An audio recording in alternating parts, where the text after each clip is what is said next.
Yo, what's up, YouTube? It's Mr. Young 702 on the check-in.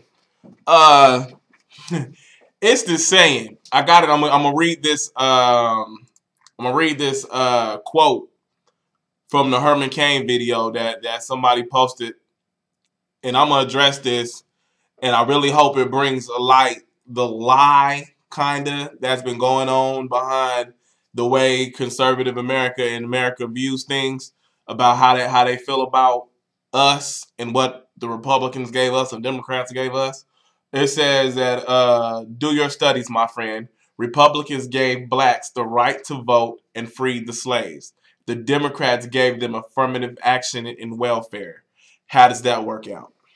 Okay. Woo! Can't wait to talk about it. Sir, do your studies. And Republicans, please do your studies, because this is the ignorantest, most dumbest line, most uneducated line anybody can ever say. Let's start off with welfare, because that's the one that's big. I understand Black America does have a high instance of welfare. And trust me, Black America, we need to get that together. Before I go any further, it's time to step it up.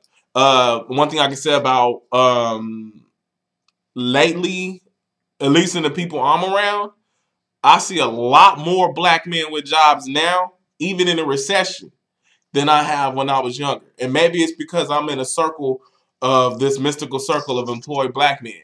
I don't know. But even the young cats who we thought was thugs and everything else when we was younger are all have jobs now. All are supporting their children now. So first off, I want to give a shout out to Black men who do step up and who do their thing and who do support their children. I don't think we give ourselves or our men enough credit when they do something. You know, it's not like you shouldn't get an award for doing what you're supposed to be doing, but then there's so much negative publicity about this evil Black man who does not take care of his family. When I think it's good to shine light on the fact that Black men are taking care of our families. You know, there are Black men who do, and it's not the percentage that the people say it is. I'll tackle that in another video. And I got some crazy stats on that too, by the way. We'll tackle that in another video. But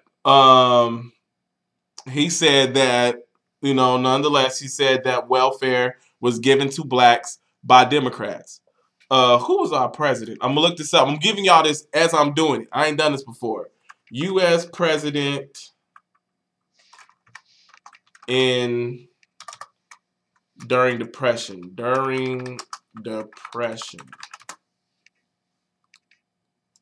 The president during the Great Depression was Herbert Hoover. The first was Republican president Herbert Hoover, and the second was Democrat Franklin Delano Roosevelt. So during the Great Depression, Herbert Hoover and Roosevelt were our presidents. The reason why that's important is because welfare was enacted during the Great Depression. I don't know. I didn't get a date on it. So it could have been either Republican or a Democrat. But the idea now, mind you, it's the 30s. Black people weren't getting no job in the 30s nowhere. We were sharecropping. We weren't doing nothing special. This was the time of the Harlem Renaissance and things of this nature. So we were still very much, you know, we was getting hung and lynched in the South. So with this being the 30s, realize this. This had nothing to do with Negroes. Welfare had nothing to do with Black America when it was enacted. Therefore, a Democrat did not give Black people welfare. Cut that, cancel that, get another one. And as soon as I should have did a little bit more research before I started, but it's a 50-50 possibility whether or not it was a Republican or a Democrat who even started the welfare thing in the first place. Now, the second one was Democrats gave us affirmative action. My real name is Jamel. I'll tell you because I don't care. You can know it. Very ethnic or what have you.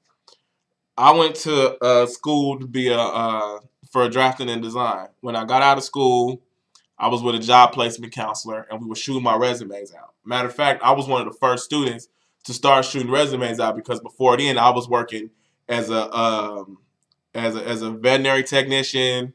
I was a veterinary technician assistant. So basically, I was scooping poop, cleaning doodle out dogs, occasionally helping in surgeries, occasionally giving shots, whatever the veterinarian needed. But mainly, I was walking dogs and picking up poop and holding down big dogs so that somebody else could give them a shot. That was mainly what my job was. And I was working as a UPS and at a dry cleaners. These were jobs I had during the time I was in college. So I was the first one who was willing, before I even graduated, to find a job in the field just to get myself out of the cycle I was in, you know. So when I went to this counselor, you know, we looking for jobs, everything else. I was almost the last person in my class to get a job, but I was the first one to start looking. My resume wasn't colorful, but we was all in college. Nobody's resume was exactly on point. But my resume had things on it like construction experience. I'm a drafter designer. That means I'm building stuff that I'm designing stuff that people are going to be building. Construction experience should sound good. Construction experience did no good. I didn't get a decent job offer. I didn't even get a call back. And this is in 2005 until I changed my name on my resume to JD. And that's sad. When this is just all from emails. This is all from shooting emails out, so no one had seen me walk into a building, nothing else. All they knew about me was my first name was Jamel Young. As soon as JD, which are my two initials, came in, JD Young was on the top of my application, I got a call back the very next week, and I got a job. Now, I'm not blaming that job for being racist. I don't know if they were or not, but I can damn sure say the rest of them was, and I bet my life on it. And this is in Las Vegas, Nevada, on the West Coast in 2005.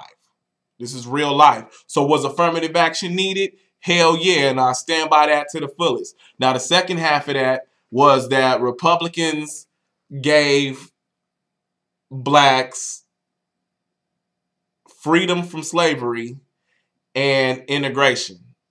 Nonetheless, Lincoln was a Republican, but Lincoln was not part of the same Republican Party that is today. The Republican Party does not even stand for the same thing that it stood for when Lincoln was in office.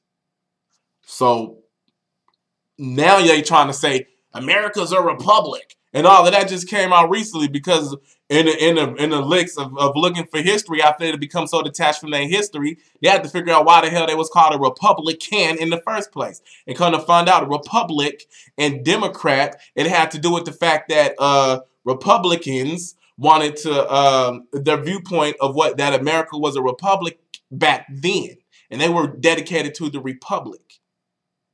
But Republicans forgot all about that in the 90s and in early 2000. This is something recently that's this whole America is a republic, and getting back to that is only new with the Tea Party, and they're not even doing it correctly because they so far right they damn near racist. Now hold on, but Lincoln was part of the party that freed the slaves. Read the Emancipation Proclamation. Nowhere in the Emancipation Proclamation, the letter of decree that said we freed the slaves, was there anything in there that said the horrible atrocities that were given to these people? Nothing. Nothing said, you know what, let's free these black people because we feel bad about it. No, Lincoln's reasoning for freeing the slaves was that he wanted to keep the Union together. And even in Chicago, I believe it was, Lincoln has a quote where he said that he did not, if he could do it without freeing the slaves, he would have. Mind you, Lincoln was a slave owner himself, and Lincoln had a child by a slave or something like that. This is all Lincoln facts. These is all Lincoln facts. So Lincoln wasn't necessarily anti-slavery. He was just anti the Union not being together, not being separated. And that's where the Republicans, Democrats, I believe the party came from this whole South, the Confederate thing. It's where the Republican and Democratic Party came from, because the Democratic Party was more like the South. But now, I'll do the research later and clarify that. Somebody do it in the notes. Now, as far as, so now that shows you that the Republicans did not give you freedom from slavery because they felt bad. It was a political ploy. It's a political ploy that they needed to have to keep the country together at that time. Now let's get on to get integration. I love integration. I love when people tell me the Republicans gave me integration because Republicans were president during the integration and all this other stuff. Shut the hell up with that. And this is where the nonsense comes in and everything else. What gave me integration was thousands of African American people marching, getting attacked by dogs, getting shot at by water hoses, getting lynched. That's where integration came from. That's what ended integration. That's what killed the Jim Crow laws. A Republican didn't come into office and say, oh my God, such a horrible atrocity going on to these people. Let me stop it. That did not happen. Instead, somebody came in, Dr. Martin Luther King and anybody else in the civil rights era, and stood in the streets being black and was beaten. And here's the cold part about it. If anything in America assisted them, it was not a Republican, it was television. Because for the first time, television had come into play and people could see the animals that they were. And they could not believe, the North could not believe that the South was doing it. And even furthermore, England, who we had just got out of World War for whatever the hell obligatory things was going on in Europe, to free some people. How the hell dare you come out of a world war and come back to your country and do the same thing? England was looking at us like we stupid. Our allies was looking at America like, how do you put these people through this and do the same thing? Mind you, that black soldiers were put in worse conditions on trains than German POWs were. This is American history. So don't come at nobody black telling us that your Republican Party gave us freedom. That's a damn lie. You ain't gave us nothing. We fought for that ourselves, and that pissed me off. My name is Mr. Young 702. I'm out.